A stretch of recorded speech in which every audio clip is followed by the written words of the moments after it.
Welcome to the explainer. Right this very second, no matter if you're chilling in your living room, typing away in an office, or relaxing in your bedroom, you're actually in the middle of a relentless, completely invisible siege. Yeah, we're talking about thermal energy in buildings. It's this constant, unseen battle between the wild environment outside and the cozy little sanctuary you're trying to maintain inside. By the time we wrap up today, I promise you, you're going to look at the walls around you in a totally different light. Okay, let's dive right into this, because we've all been there, right? You walk into a room in the dead of winter, the heater is blasting, but there's still this bantam chill creeping right across the floorboards. Or it's the middle of July, your AC is literally begging for mercy, and the upstairs bedrooms still feel exactly like a sauna. So why does this happen? And honestly, why do our energy bills go completely through the roof trying to fight it? Well, it all comes down to the basic physics of how heat behaves when it interacts with the structures we live in.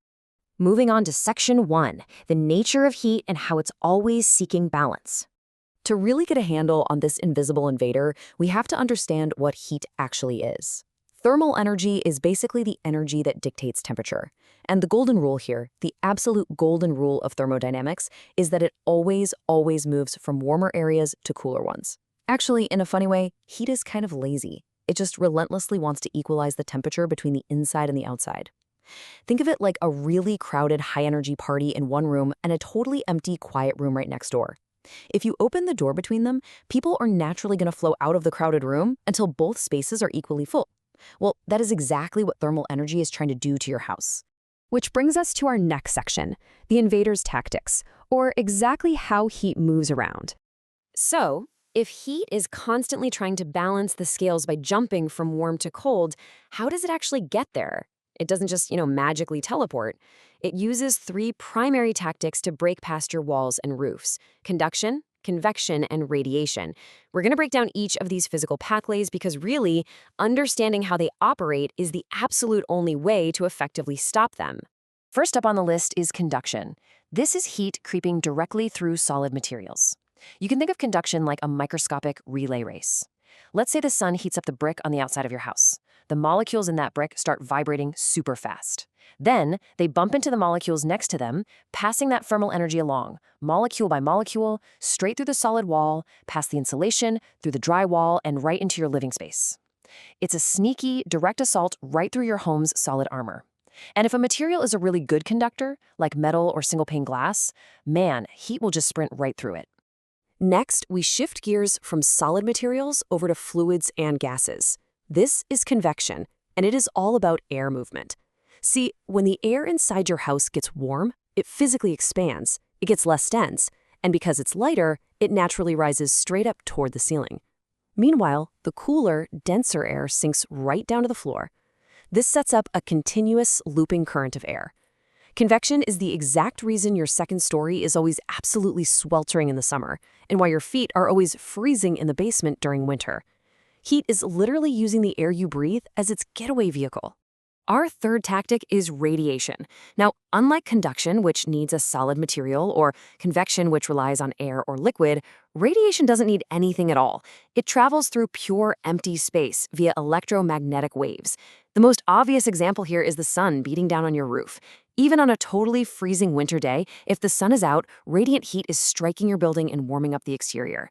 And inside your home, anything hard, like a wood stove or even a classic radiator, is throwing off these invisible waves of radiant heat that shoot straight through the air until they smack into a solid object and warm it up. Let's look at the battlegrounds now: hot versus cold climates. How you defend your house depends entirely on the environment it sits in. In a freezing climate, you're essentially sitting in a little pocket of warmth surrounded by a massive ocean of cold. Remember our golden rule from earlier? Heat always moves from warm to cool. So in winter, your thermal energy is inside, desperately trying to break out into the cold through conduction, convection, and radiation. You are fighting to trap it.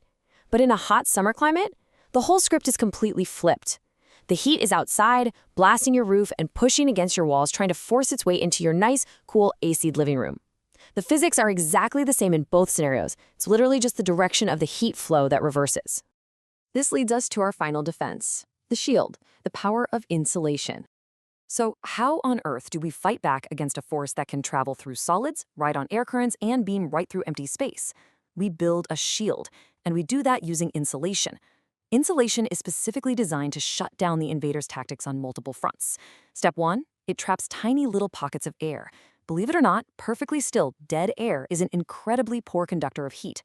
By trapping millions of microscopic air bubbles inside materials like fiberglass, cellulose, or foam, insulation builds a literal wall of air that heat really struggles to get past.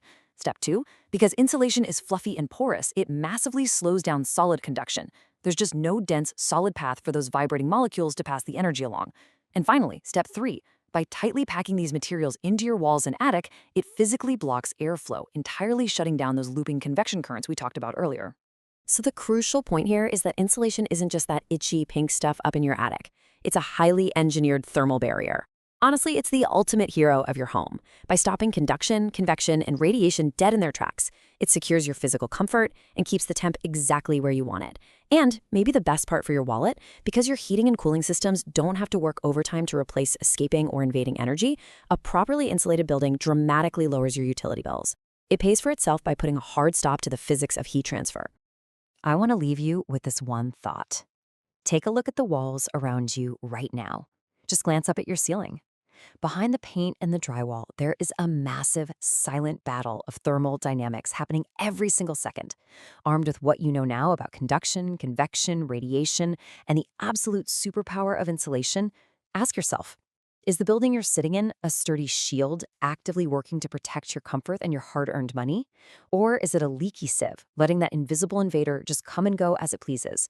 The answer might just change the entire way you think about the spaces you live in. Thanks so much for joining me for this explainer.